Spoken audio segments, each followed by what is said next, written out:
With that, I move to consider Senate Bill number 1991 and the committee report number 53. I so move, Mr. Is President. there objection? Hearing none, the motion is approved.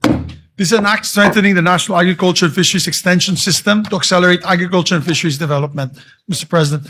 The sponsor of this measure is Senator Kiko Pangilinan, and may we recognize the sponsor and to amend Senator Joel Villanueva. Yeah, we recognize the sponsor, Senator Kiko Pangilinan, and Senator Joel for his amendments. Thank you, Mr. President. If I may, Mr. President, with the permission of our chairperson, on page 5, this representation would like to propose that we delete lines 24 and 25 and replace them with the following.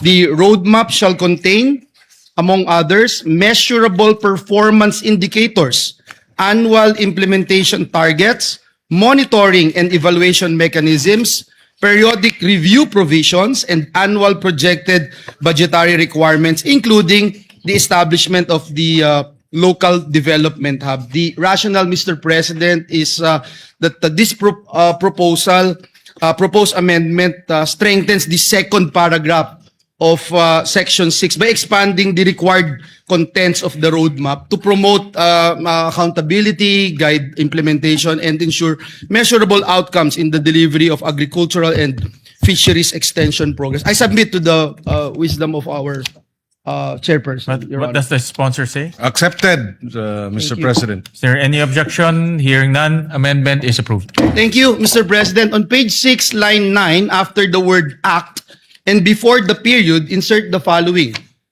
And other applicable laws, and without diminution of vested rights, benefits, and security of tenure of affected personnel. So the paragraph, Mr. President, will now read as follows.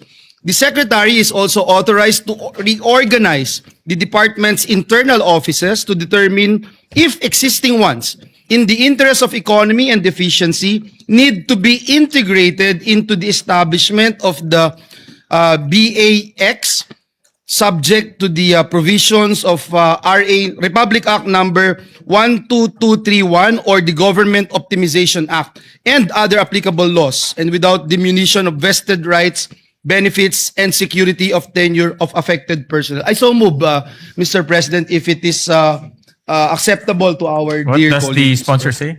Wholeheartedly accepted, Mr. President. Is there any objection? Hearing none, amendment is approved.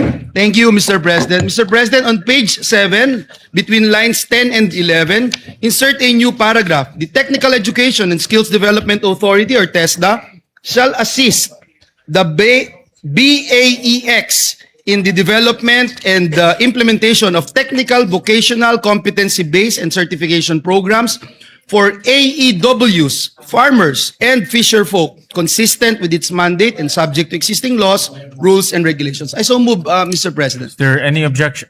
What does the sponsor say? If it is accepted. Yes, being the test naman, Mr. President, we accept fully and wholeheartedly this amendment. Any objection? Hearing none, the amendment is approved. Thank you again, Mr. President, to our sponsor. On page 10, line 14, after the period, insert the following sentence. For this purpose, the BAEX shall submit to the COCAFAM an annual report on the implementation of this act, including fund utilization, performance outcomes, progress in achieving the targets under the roadmap, and key implementation challenges. I submit to the wisdom of the chairperson. What does the Accepted, sponsor say? accepted, Mr. President. Thank you again, Mr. Any objection? Hearing none, amendment is approved. Mr. President, last but not the least, on page 10, delete lines 15 to 21 and replace them with the following. Section 19, implementing rules and regulations. The rules and regulations necessary for the effective and efficient enforcement of the provisions of this act shall be formulated by the department in coordination with the CHED, relevant national government agencies, LGUs, SUCs, and private sector, the private sector, farmers and fisherfolk organizations, civil society organizations, and other stakeholders, and shall be implemented within 90 days from the effectivity of this act.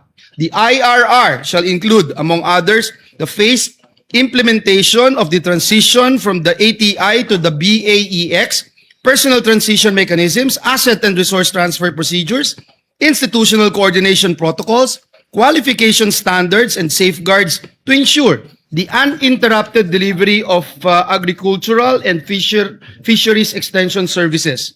Unjustified or willful failure or refusal of the concerned agencies to promulgate the implementing rules and regulations (IRR) within the specified period shall subject the heads of these government agencies to administrative penalties under applicable civil service laws.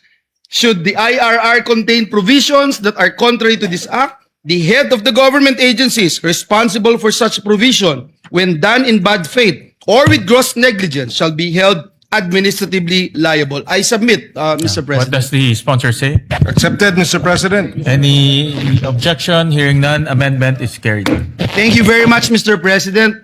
We'd like to put on record our sincerest thanks and gratitude to our distinguished sponsor of the measure. Thank you, Mr. President. Thank you, dear colleague. We'd like to thank Senator Joel for his amendments. Mr. President, with the permission of the majority leader, we just have a few more amendments for this measure. Please proceed. Yes, Section 4, creation of the Bureau of Agriculture Extension, BAFEX, first paragraph, on page 3, line 27, between the words agriculture and extension, insert the phrase and fisheries. And on the same line, delete the acronym BAFEX and replace with the acronym BAFEX. This shall be an omnibus amendment in the bill to reflect the name of the new DA Bureau, which is the Bureau of Agriculture and Fisheries Extension, or BAFEX. The first paragraph of Section 4 as amended shall now read as follows. Creation of the Bureau of Agriculture and Fisheries Extension, BAFEX. The Agriculture Training Institute is hereby transformed and strengthened into the Bureau of Agriculture and Fisheries Extension, hereinafter referred to as the BAFEX. It shall be a line bureau in the Department of Agriculture under the supervision of the Undersecretary for Operations. As a line bureau, it shall maintain physical offices at the national, regional, provincial, and municipal levels. So moved, Mr. President. Any objection? Hearing none, amendment is approved. On the same Section 4, second paragraph, on page 4, line 4, after the word section, delete the number 8 and replace with number 9. And it shall now read as follows. The BAFEX shall be headed by a bureau director with 2 assistant directors at the national level who shall head the technical services and administration and finance service. Technical service and administration and finance service, respectively. It shall further be comprised of such other personnel nationwide as indicated in the plantilla under Section 9. So moved, Mr. President. Is there any objection? Hearing none, amendment is approved. Thank you, Mr. President. Section 9, plantilla of BAFEX personnel. First paragraph, on page 6, line 25 to 31. Starting from the word agriculture, on line 25, delete the rest of the paragraph ending with the word country on line 31 and replace with the following. Director, Provincial Agriculture Extension Officer, Assistant PAEO, and Agriculture Extension Workers, AEWs. The department shall provide the details of the plantilla reflecting a minimum of 3 AEWs in every municipality in the country. The first paragraph of Section 9 shall now read as follows. Section 9, plantilla of BAFEX personnel.